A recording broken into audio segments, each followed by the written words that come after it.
স্বপ্নধরা news আর extra দেখছেন, সহযোগিতায় আলোক health care and হাসপাতাল। আজকের আমরা বিষয় দিয়েছি প্রত্যাশা ও প্রতীক্ষা।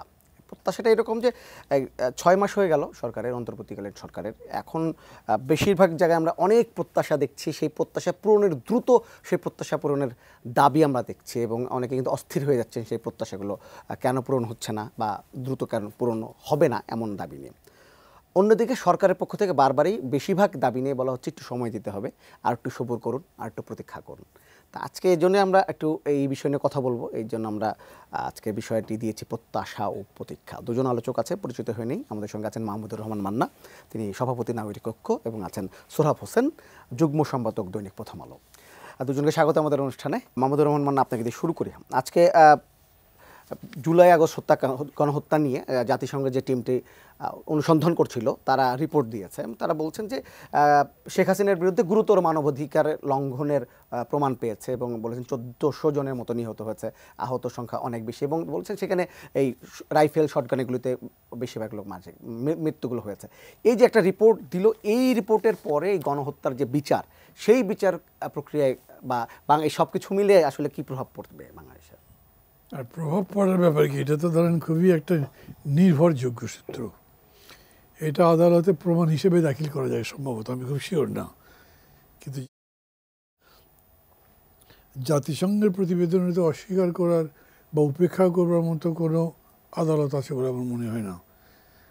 আর আমাদের কাছে বিষয়টা কি, আমরা তো জানি উনি যে এই হত্যাকাণ্ডের সঙ্গে জড়িত আছেন, সেগুলো আমরা বিভিন্নভাবে যাই। আমাদের দেশের লোকের কথা বলছি আমরা, আমি স্পেশাল কোনো ব্যাপার আছে এরকম বলছি না। এবং উনি যে শেষের দিকে বরঞ্চ আর্মিকে, এয়ারফোর্সকে আরও প্রেশারাইজ করেছে, আরও চালাতে হবে। মানে যখন উনি শেষ পর্যন্ত সারেন্ডার করেছেন, তার আগের মুহূর্তেও তিনি এটার উপরে প্রেস করেছেন না, এগুলো করতে হবে। এগুলো সবার জানা আছে। এটা ছাড়াও মানে বাংলাদেশের মানুষ কি হয়েছে, তাহলে 15 বছর ধরে দেশ শাসন করেছেন, এবং সেটা শাসনের নামে তো এক ধরনের নির্যাতন কেবলমাত্র। সবাই জানে বলেই তাকে লোকে বিভিন্ন বিশেষণে ভূষিত করে, এবং তার কোনো হৃদয় আছে এরকমই মানুষ মনে করে না। আমি জানি না, নিশ্চয়ই আপনি দেখেছেন যে একজন ব্যক্তি, সামরিক বাহিনীর প্রাক্তন অফিসার, তিনি বঙ্গবন্ধু হত্যার সঙ্গে জড়িত ছিলেন এই অপরাধে, বা এটা মনে করেন তিনি এই জন্যে তার বুকের ওপর বসে গলায় ছুরি চালাচ্ছেন, এই রকম ভিডিও করবার চেষ্টা করা হয়েছে, লোকজনকে দেখাবার চেষ্টা করা হয়েছে। এবং আমাকে অনেক রকম প্রশ্ন করেছে, এটা কি সত্যি? এখন বলেন কি, ও যে প্রশ্ন করে যে কোনো মানুষ, তা থেকে বোঝা যায় যে তার সম্পর্কে তাদের ধারণা কী। আমি মনে করি যে এই রকম একজন খুনি, তাতে বিচার হওয়া উচিত। উনি যেখানেই থাকুক, যেভাবেই থাকুক, যতক্ষণ পর্যন্ত উনি বাংলাদেশের একজন নাগরিক, বাংলাদেশে কৃত অপরাধের জন্যে তার বিচার হওয়া উচিত। তারা অবশ্য সাজেশন যেটা দিয়েছে যে তার সাথে জড়িত হত্যাকাণ্ডগুলোতে যারা জড়িত ছিল, র্যাব সহ ওদের সবাইকে বিলুপ্ত করা, অন্যান্য কাজকর্ম, আমি মনে করি পুরা ইনভেস্টিগেশন অ্যান্ড সাজেশন খুবই প্র্যাগমেটিক মনে করি, এবং এইভাবেই সরকারের অগ্রসর হওয়া উচিত। সোহরাব হোসেন, আপনাকে জানতে চাইব যে এই এমন একটি তদন্ত প্রতিবেদন, বিশেষ জাতিসংঘের একটা সংস্থা যে তদন্ত করলেও আন্তর্জাতিকভাবে এটার প্রভাবটা কীরকম পড়বে?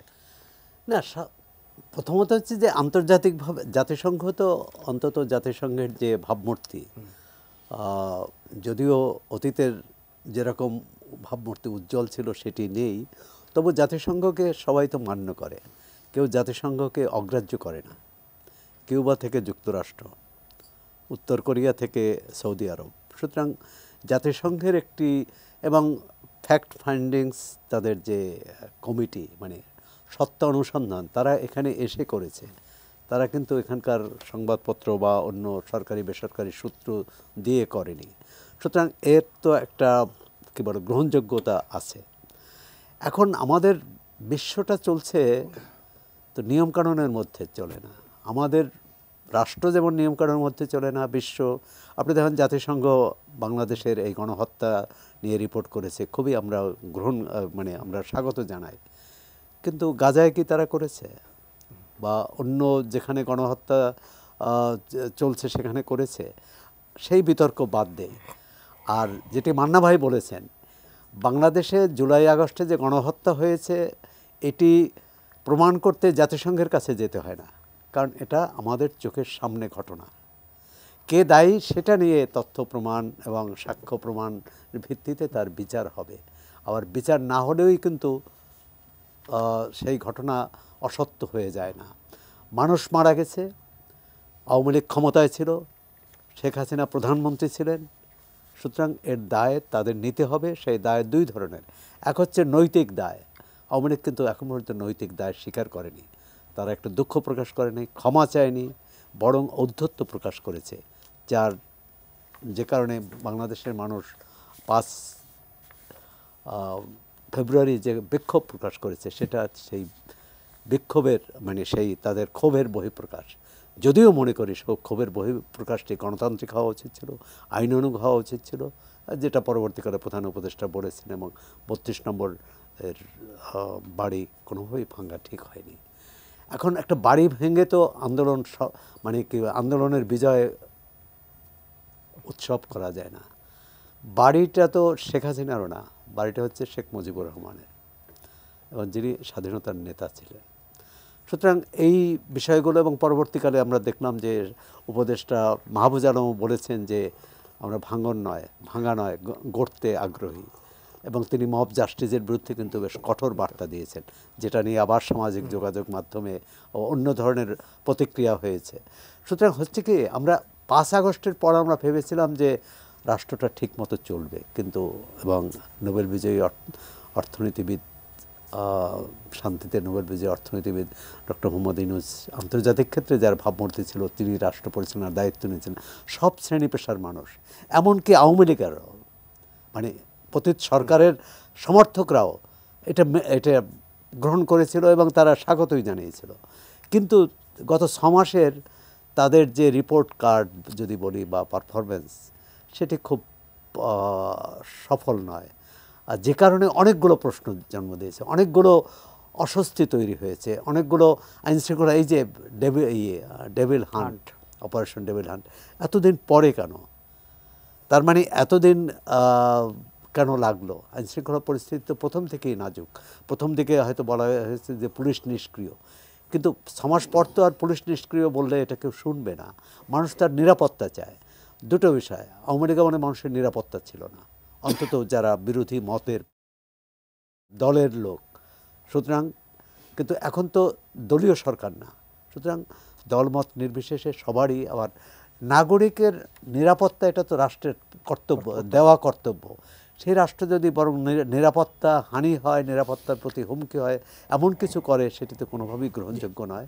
আমরা আশা করি জাতিসংঘের এই প্রতিবেদনের পর সরকার নিশ্চয়ই এটি চুলচেরা বিশ্লেষণ করবে, তাদের সুপারিশগুলো বিশেষ করে সেই সুপারিশ, অর্থাৎ ভবিষ্যতে এ ধরনের হত্যাকাণ্ড না হয়, এ ধরনের নির্যাতন, মানুষ নির্যাতন অত্যাচারের শিকার না হন, সেটি নিশ্চিত করা কিন্তু জরুরি। একদিকে যারা অপরাধ করেছে তাদের বিচার, এবং বিচারটা গ্রহণযোগ্য হতে হবে, বিশ্বাসযোগ্য হতে হবে। আবার অন্যদিকে ভবিষ্যতে এ ধরনের পরিস্থিতি তৈরি না হয়, সে কারণেই।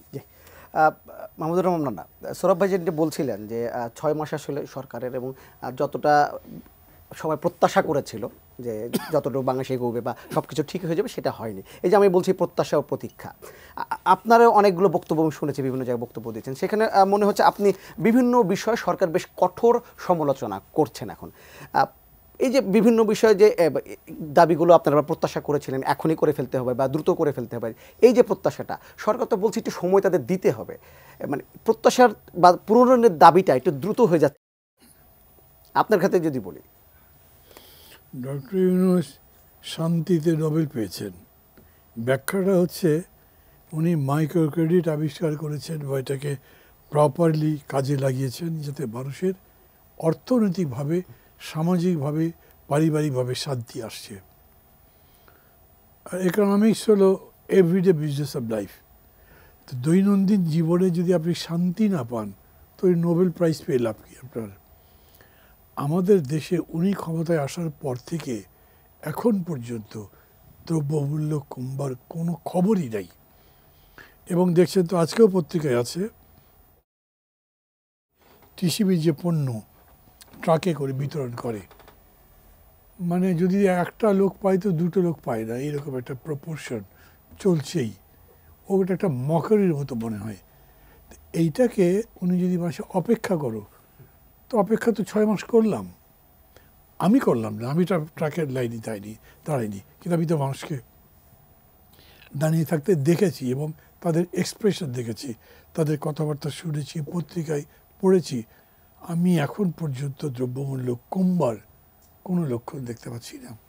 সর্বশেষ তারা বলেছেন মুদ্রানীতি ঘোষণা করবার সময় যে এই মুদ্রানীতি এমনভাবে করা হবে যাতে এই যে দ্রব্য মূল্য যে বেড়ে গেছে এটাকে অ্যাড্রেস করা যায়, কিন্তু সেটারও কোনো রেজাল্ট এখন পর্যন্ত হয়নি।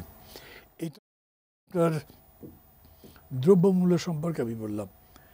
আইন শৃঙ্খলা পরিস্থিতি যদি দেখেন, একটু আগে সৌরভ ভাই বলছিলেন না বিভিন্ন জায়গায় বাড়ি ঘরে যে হামলা হয়েছে, উনি তার ফেসবুক ভেরিফাইড পেজে পোস্ট দিয়েছেন এটা একটা অনাকাঙ্ক্ষিত ঘটনা, এরপরে যেন না ঘটে, ঘটেই যাচ্ছে।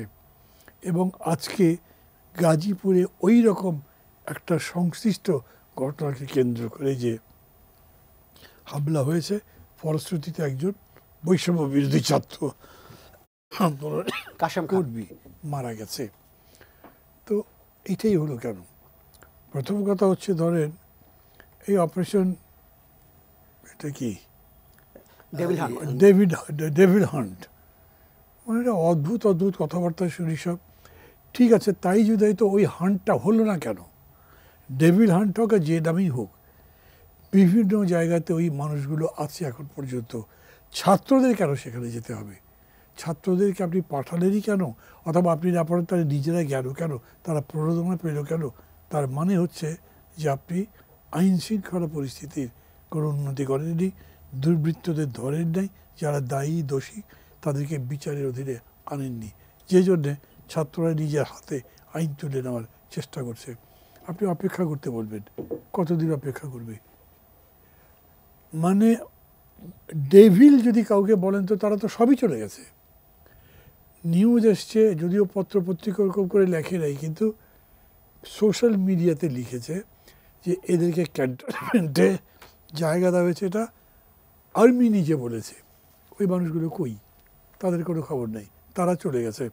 তো মানুষ তো এগুলো দেখছে, দেখলে তারা বলবে না যে তুমি যেটা করার কথা সেটা তো করছো না? যদি করতে তাহলে তোমার প্রতি আমি আস্থা রেখে অপেক্ষা করতাম, কিন্তু তোমার প্রতি আস্থা রাখবার মতো তো কোনো বিষয় নাই। আপনি অনেক বড় মাপের মানুষ, আপনি নোবেল প্রাইজ পেয়েছেন, সারা দুনিয়া আপনাকে চেনে জানে সম্মান করে। মাঝে মাঝে এরকম মনে হয় যে হাইটে উনি ইন্ডিয়ান প্রাইম মিনিস্টারের চাইতে ছোটো না। আগে আমাদের যারা প্রাইম মিনিস্টার ছিলেন তারা ইন্ডিয়ান প্রাইম মিনিস্টারের দাসদাসীর মতো ব্যবহার করতেন, ইনি এক পার ব্যবহার করতে পারেন, খুবই সম্মান করি সেই জন্যে, ভালো। কিন্তু দেশের মানুষের সম্মান, আইন শৃঙ্খলা, প্রশাসন, কোনো জায়গাতে আপনি উন্নতি করতে পারেন নাই। আর লাস্ট পয়েন্ট আমি আপনাকে বলি, দেখেন পুরো আন্দোলনটাকে নাম দিয়েছে কি বৈষম্য বিরোধী আন্দোলন। যত রকম চাকরি আছে, তার যত পে স্কেল আছে, যতগুলো পে স্কেল আছে, অসাধারণ বৈষম্য দেখবেন। সবচেয়ে নিচের গ্রেডের বেতন হয়তো ধরেন 12,000 টাকা, এখন উপরেরটা আছে 2.5 লাখ টাকা। তো তার বিরুদ্ধে সে আন্দোলন করবে না? বৈষম্য বিরোধী আন্দোলন তো আপনি করতে বলছেন, এখনও সর্বত্র আন্দোলন হবে।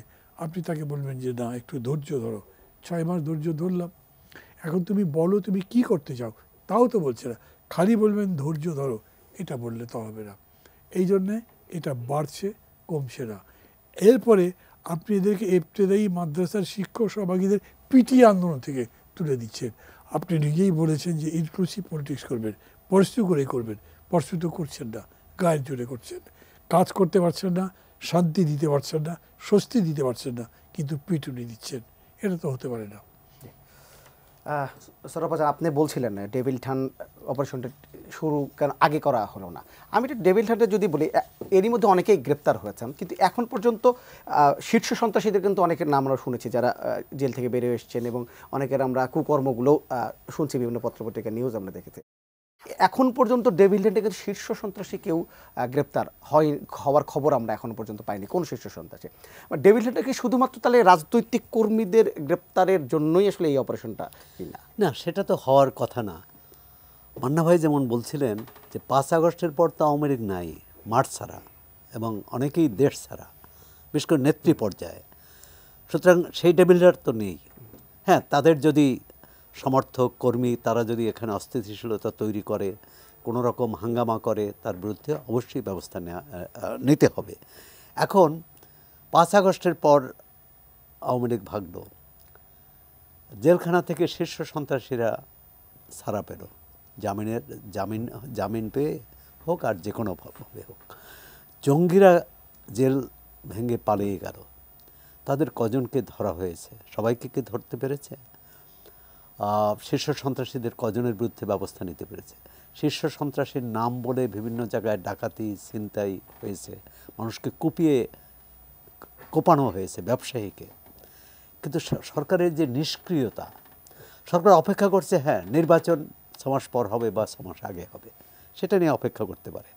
আর সংস্কার কমিশন দিয়েছে 31শে ডিসেম্বরের পর দেওয়ার কথা, সেটি ফেব্রুয়ারিতে দিয়েছে। এটা নিয়েও কিন্তু মানুষ অপেক্ষা করছে। কিন্তু যার পেটে ক্ষুধা সে তো অপেক্ষা করবে না, যার বাড়িতে হামলা হচ্ছে সে তো অপেক্ষা করবে না। অপেক্ষা করা মানে হচ্ছে তো সে মারা পড়বে। এই বিষয়গুলো অর্থাৎ সরকারের যে রাজনৈতিক মন দরকার ছিল, একটা রাষ্ট্র তো রাজনীতি দ্বারা নিয়ন্ত্রিত হয়, পরিচালিত হয়। আওয়ামী লীগ সরকার এক ধরনের রাজনীতি করেছে, সেটা হচ্ছে নিপীড়নমূলক রাজনীতি, এবং মানুষকে ক্ষুব্ধ করেছে। কিন্তু এই সরকারের কাছ থেকে তো আমরা ওই আচরণ আশা করি না। তারা এই যে এত বিভিন্ন পেশাজীবী দাবি দাওয়া করেছে, এটি আলাপ আলোচনার মাধ্যমে অনেক ক্ষেত্রে তো হয়েছে, দেখলাম যে যেগুলো আলোচনা করেছে সরকার, তাদেরকে রাস্তা থেকে উঠাতে পেরেছে। 6 মাস পর জুলাই অভ্যুত্থানে নিহতদের পরিবার এবং আহতরা রাস্তায় নামবে তাদের চিকিৎসার জন্য এবং পুনর্বাসনের জন্য, এটা তো কোনোভাবে কাম্য না।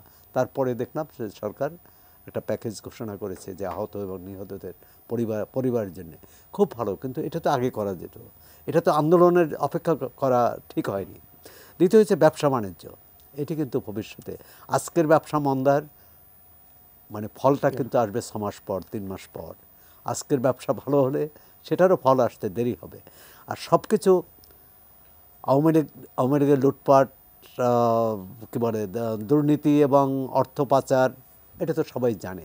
সরকার চিহ্নিত করেছে, অপরাধীদের অনেককে ধরেছে, অনেকের নামে মামলা করেছে, খুব ভালো, মানুষকেও এটার বিরোধিতা করবে না।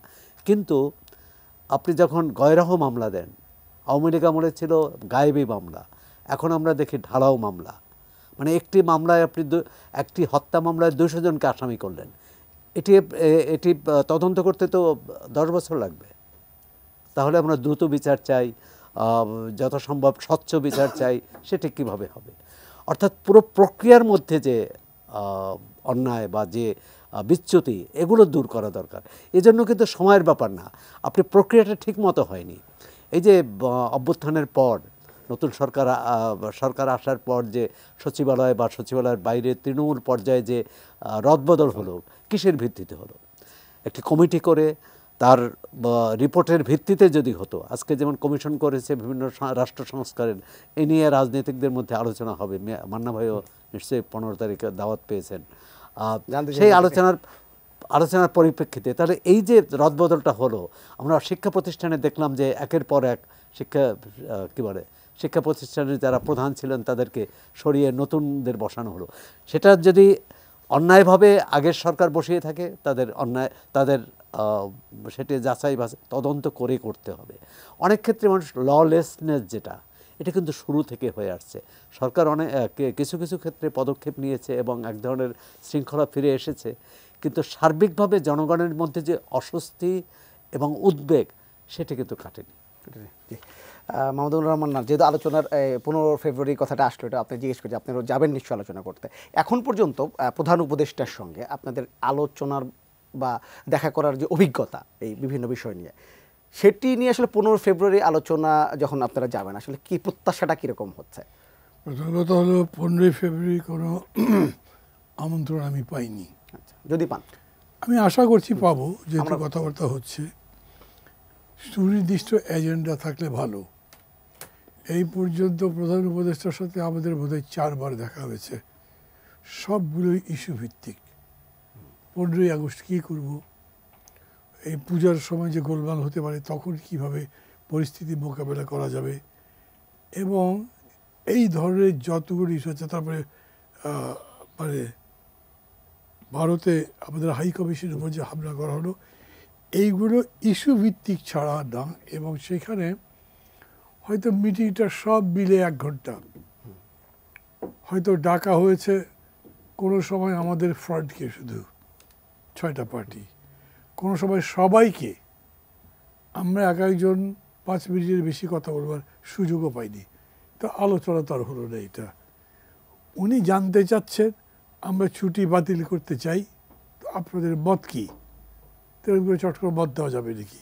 কেন বাতিল করতে চান, কি বিষয়, আগে কি ছিল, এখন কি হওয়া উচিত, আর আপনাদের পুরা ঘটনার ব্যাপারে আপনাদের অ্যানালিসিসটা কি? একটা পিসমিল সিদ্ধান্ত তো হয় না। আওয়ামী লীগ 15 বছরে যা করেছে, সেই কৃতকর্মের জন্য তাদের কোনো শাস্তি বিধান হবে, বা কৃতকর্মের জন্য তাদের প্রতি আপনাদের অ্যাটিচিউড কী, সেটা আগে ঠিক করবেন। সেটা করবার আগে বললেন কি ছুটি কি বাতিল করে দেবো নাকি, এরকম তো হবে না। এইভাবে আমি বলছি যে যতগুলো আলোচনাই হয়েছে, কোনো রাজনৈতিক আলোচনা হয়নি, কোনো সংস্কার নিয়ে আলোচনা হয়নি, কোনো গুণগত রূপান্তর, যেটাকে আমি সংস্কার বলি, তার ধারে কাছে কিছু ছিল না। ছিল ইস্যু ভিত্তিক বিষয়। এখন যে উনি ডাকবেন, এটাই কী জন্যে? আমাদের কাছে তারা সংস্কারের প্রস্তাব চেয়েছিলেন, আমরা তো প্রস্তাব দিয়েছি। ওনারা আমাদের প্রস্তাব নিয়ে আলোচনা করবেন তা তো বলেন নেই। ওনারা নিজেরা একটা প্রস্তাব তৈরি করেছেন। ওটার যে সিনপসিস, সেগুলোই কমপক্ষে লম্বা ফুলস্কেপের 250 পৃষ্ঠা করে গোটা 4 পাঠিয়েছে, তো আমরা ওয়েবসাইট থেকে ডাউনলোড করেছি। ওগুলো পড়তেই তো 4-5 দিন করে লাগবে। আমাদের পড়া হয়নি, আমার কোনোটাই পড়া হয়নি ঠিক মতো। আমি একটা টিম করে বলেছি পড়ো, অন্যান্য কাজকর্ম তো আছে, কোনো কিছু না পড়ে আমরা যাব কিসের ভিত্তিতে? ডক্টর ইউনূস বলেন আমি কোনো সংস্কার চাপিয়ে দেব না, সংস্কার হবে জাতীয় ঐকমত্যের ভিত্তিতে। এই জন্য তিনি একটা জাতীয় ঐকমত্য কমিশন করেছেন, তার উনি চেয়ারম্যান। আমরা তো লিখিতই দিয়েছি ঐকমত্য কি কি আছে। ধরেন 40টা পার্টির 40 রকম প্রস্তাবনা, তার মধ্যে থেকে 4টা করে, 5টা করে, বা 10টা করে কমন বাড়াবে না। আর কিছুই যদি লেখার মধ্যে কমন না থাকে, তার মানে কমন নাই। আলোচনাটা কি হয়, আচ্ছা তোমাদের এই 40টা প্রস্তাবের মধ্যে 10টা তো সবারই মিলছে, এই 10টাতে আলোচনা করার দরকার নেই, আমরা এটা বাস্তবায়ন করব। আরও 10টা আছে খুব স্লাইট ডিফারেন্স আছে, আলোচনা করে নিষ্পত্তি করি। আর যেগুলোতে ডিফারেন্স আছে বেশ দূর, যেটা 1 মাসে আলোচনা করেও করা যাবে না, সেটা তো আপনি এখন করতে পারবেন না, সেটা ভবিষ্যতের জন্য রেখে দেবেন। সেই অর্থে আমি বলছি যে ঐকমত্যের কথা তারা বলছেন, সেটা তো রিটেন আছেই, এখন আলোচনাটা কিসের জন্য? তৃতীয়ত আমি বলি আলোচনার ফরম্যাটটা কি। আমার ধারণা হচ্ছে প্রথম দিন উনি সবাইকে ডাকবেন, সবাই মিলে কথা বলবে, কে উনি ওনার যেটা বলবেন বলে আমরা 2-1 জন মন্ত্রণার পরে বলে তাহলে আমাদের এই ব্যাপারে ঐক্যমত্য হয়েছে, যেটা এর আগে করেছেন। কিন্তু এইটা তো একাডেমিক্স, এটা ডিসকাস করতে হবে। না ডিসকাস করে আপনি বলে দেবেন যে এগুলোতে ঐক্যমত্য হয়েছে, তা তো হবে না। ফলে আমি না এই আলোচনায় খুব ভালো কিছু আসবে বলে আশা করতে পারছি। আচ্ছা, আমরা আবার আসবো। একটা দর্শক আছেন একজন, একটু ফোনটা নিয়ে নিই। হ্যালো হ্যালো হ্যালো, জি, আপনার নামটি বলে প্রশ্নটি করুন। আমি পিন্টু দুয়ারি, পটুয়াখালী থেকে। জি বলেন। আমার প্রশ্নটা হচ্ছে দুজন অতিথির কাছে। ডোনাল্ড ট্রাম্প আন্তর্জাতিক অপরাধ ট্রাইব্যুনালের উপর একটা নিষেধাজ্ঞা জারি করেছে, ঠিক আছে? আমার প্রশ্নটা হচ্ছে আমাদের দেশের এই আন্তর্জাতিক ট্রাইব্যুনালের এর কোনো প্রভাব পড়বে কিনা, এটাই হচ্ছে প্রশ্ন দুজন অতিথির কাছে। সকলকে ধন্যবাদ। জি, সরব হাসান, বিরতির আগে একজন দর্শক ফোন করেছিলেন, তিনি বলেছেন যে আন্তর্জাতিক অপরাধ ট্রাইব্যুনালে কয়েকজন কর্মকর্তার বিরুদ্ধে ডোনাল্ড ট্রাম্প নিষেধাজ্ঞা দিয়েছেন। এটি বাংলাদেশে আন্তর্জাতিক অপরাধ ট্রাইব্যুনাল কোনো না। ওইটা হচ্ছে আন্তর্জাতিক পরিসরের বিভিন্ন দেশের বিচারক, আইনজীবী ইত্যাদি নিয়ে। এটি রোহিঙ্গাদের ক্ষেত্রে হয়েছিল, এরকম এবং বাংলাদেশের গাজার বিষয়ে হয়েছে, মেইনলি ইসরায়েলের বিরুদ্ধেও তদন্ত করেছে দেখে। হ্যাঁ, তদন্ত করেছে। তো সুতরাং ডোনাল্ড ট্রাম্প তো হচ্ছে ওই যেহেতু ইসরায়েলের বিরুদ্ধে তদন্ত হয়েছে এবং তাকে অভিযুক্ত করেছে, সে কারণে ডোনাল্ড ট্রাম্প, এটা আমি মনে করি যে এটার সাথে বাংলাদেশের আন্তর্জাতিক অপরাধ ট্রাইব্যুনাল কিন্তু দেশীয়, এখানে কোনো যদিও আমাদের নীতি নির্ধারকরা বলেছেন যে চাইলে বিদেশি বিশেষজ্ঞ এখানে আনতে পারবে, কিন্তু এটা সম্পূর্ণ দেশীয়, এটার প্রভাব পড়বে না। এখন কেউ কেউ ব্যবহার করার চেষ্টা করবে, বা যুক্তরাষ্ট্রের সাথে বাংলাদেশের ভবিষ্যৎ সম্পর্ক এক্ষেত্রে নতুন কোনো মাত্রা যোগ করবে বা নতুন কোনো সমস্যা তৈরি করবে তা মনে হয় না। আচ্ছা, এটা খুব এই বিষয়ের বাদে আমি তো একটা পলিটিক্স একটা প্রশ্ন করি, সেটা হচ্ছে যে বিভিন্ন রাজনৈতিক দলগুলো আমি যদি যখন সরকার গঠন হলো তখন এই অন্তর্বর্তী সরকারের প্রতি যে ধরনের সমর্থন বা সহযোগিতা করছিল, এই 6 মাস পরে এসে কি আপনার মনে হচ্ছে যে আসলে এই সরকার যে ধরনের সহযোগিতা চায় রাজনৈতিক দলগুলোর কাছে, সেই রাজনৈতিক দলগুলো আসলে সেই রকম সহযোগিতা করছে বা পাশে আছে? মানে সরকার সহযোগিতা চেয়েছে কিনা, সরকার তো মান্না ভাইয়ের কথা তো মনে হলো সরকার যখন বিপদে পড়ে তখন রাজনৈতিক দলগুলোর সহযোগিতা চায়, বা যখন একটা সামনে একটা সমস্যা তৈরি হয়, সেটাই দুর্গোৎসবের সময়, সেটি 15ই আগস্ট জাতীয় শোক দিবস থাকবে কি থাকবে না, এ সময় জুলাই অভ্যুত্থানের ঘোষণাপত্র ইত্যাদি ইত্যাদি।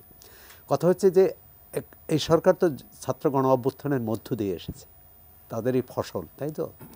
সুতরাং ছাত্র নেতৃত্ব, রাজনৈতিক দল, এই আন্দোলন তো শুধু ছাত্র নেতারাও করেননি, রাজনৈতিক দলগুলো করেছে। আর যদি নিপীড়ন অত্যাচারের কথা বলেন, রাজনৈতিক দলগুলো 15 বছর ধরে অত্যাচারের শিকার হয়েছে।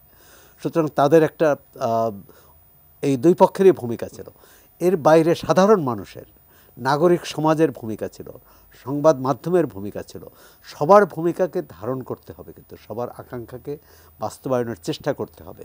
আমরা তো দেখি যে সংবাদ মাধ্যমের কথা যদি বলি, আমরা 5 আগস্টের আগে যেমন সব কথা বলতে পারতাম না, সব কথা লিখতে পারতাম না, এখন কি পারি? এটাই তো বিভিন্ন জনই কিন্তু এই আপনার টকশোতে কিন্তু এই উদ্বেগ বা এই অসহায়ত্ব প্রকাশ করে।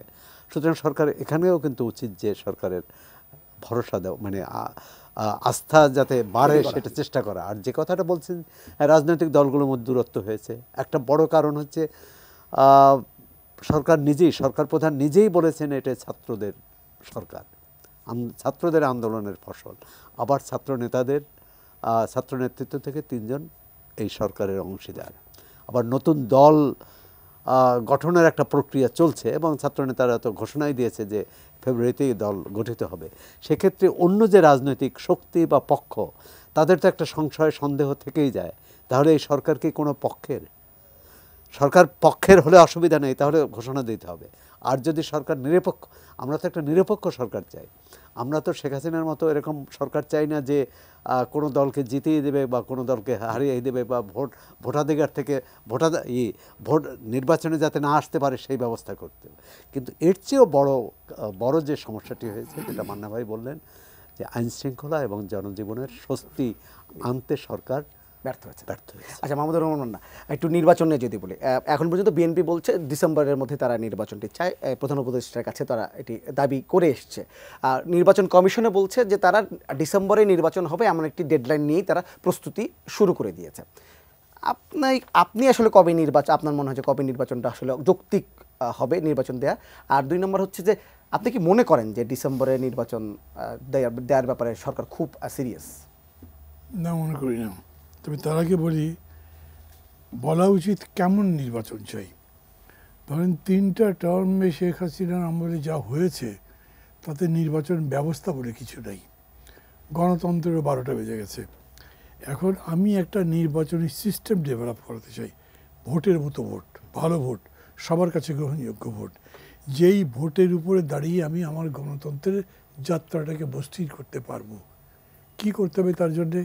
আগে হলো পুলিশগুলো ঠিক করতে হবে, দ্বিতীয় হচ্ছে election commission down to the ground ঠিক করতে হবে, তৃতীয় সিভিল ব্যুরোক্রেসি যতখানি ইনভলভড আছে।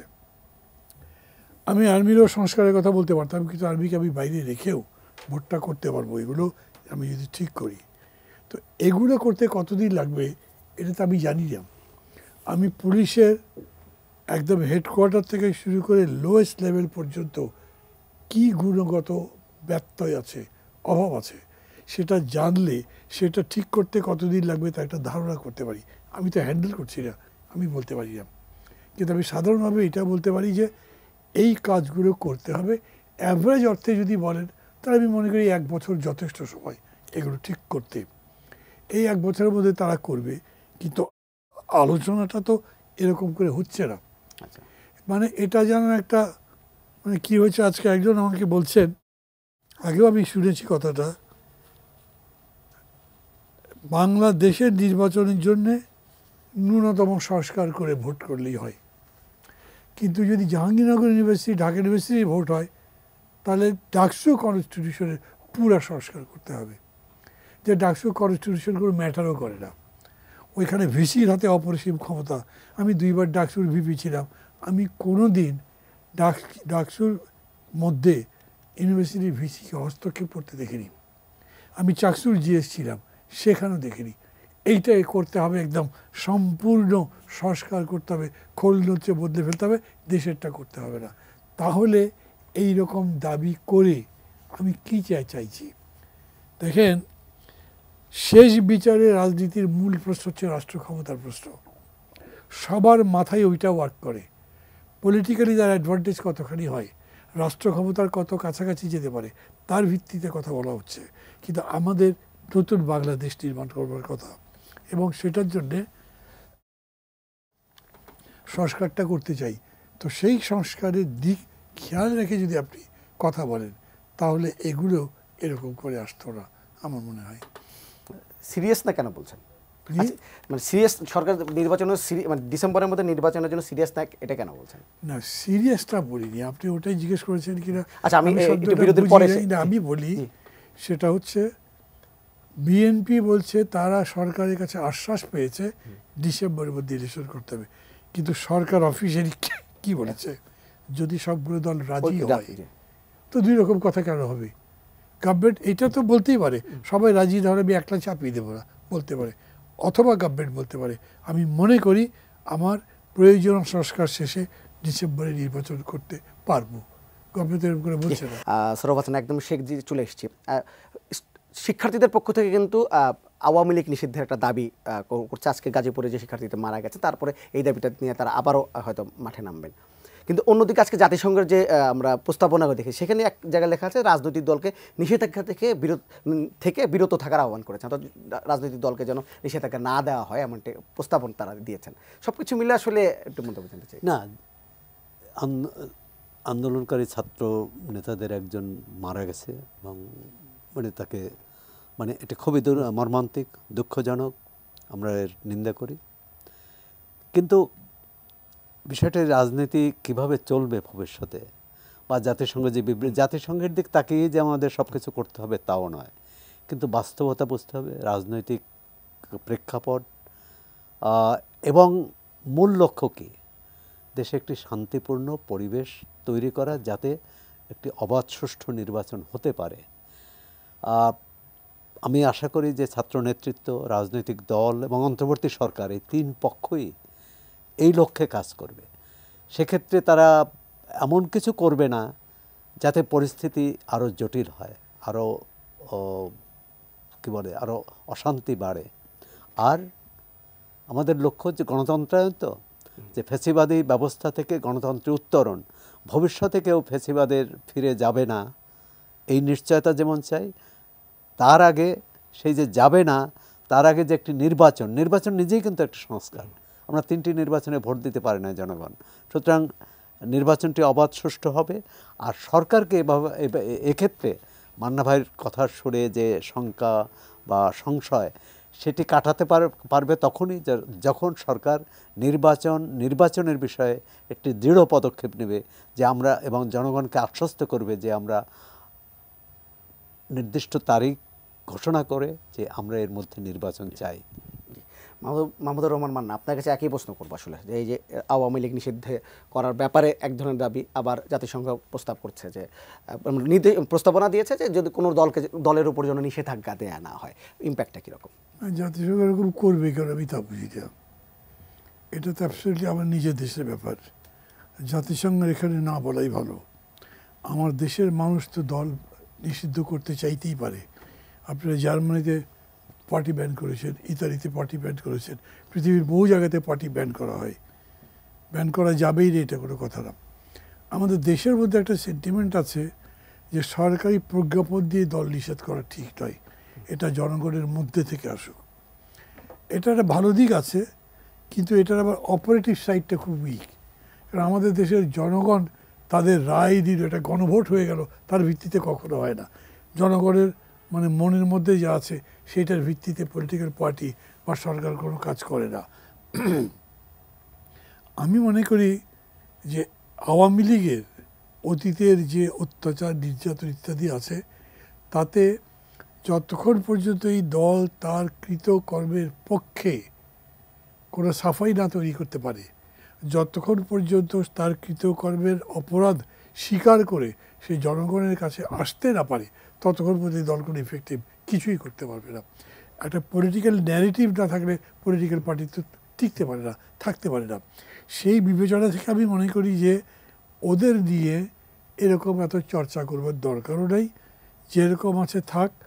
আমার ধারণা হচ্ছে যে আওয়ামী লীগ খুব সহজে, যদি ডিসেম্বর ইলেকশন হয়, রাস্তাও নামতে পারবে না। এটা যে আমি গায়ের জোরে বলছি তা না, মানুষ যদি প্রতিরোধ করে তাহলে তারা আসবে কীরকম করে, এইটাকে একটা ইস্যু বানাবার দরকার নেই। তবে ফ্যাসিবাদের প্রত্যাবর্তন রোধ করবার একটাই শর্ত, তা হচ্ছে আপনি একটা গণতন্ত্র আইন প্রপারলি করেন, মানুষ যাতে ওর কথা না ভাবে, মানুষ যাতে তার কথা না বলে, বরঞ্চ সেই যা আছে তাতে হ্যাপি থাকে, তাহলে আর রিটার্ন অফ ফ্যাসিজমের কোনো সম্ভাবনা থাকবে না। আপনাদের দুজনকে ধন্যবাদ আমাদের সাথে যুক্ত হওয়ার জন্য। Thank you. দর্শক, নিউজ এক্সট্রা আজকের পর্ব থেকে এখানে বিদায় নিচ্ছে। আগামী পর্বে আবারও দেখা হবে। ততক্ষণ পর্যন্ত ভালো থাকবেন, সুস্থ থাকবেন, এটি নিউজের সঙ্গে থাকবেন।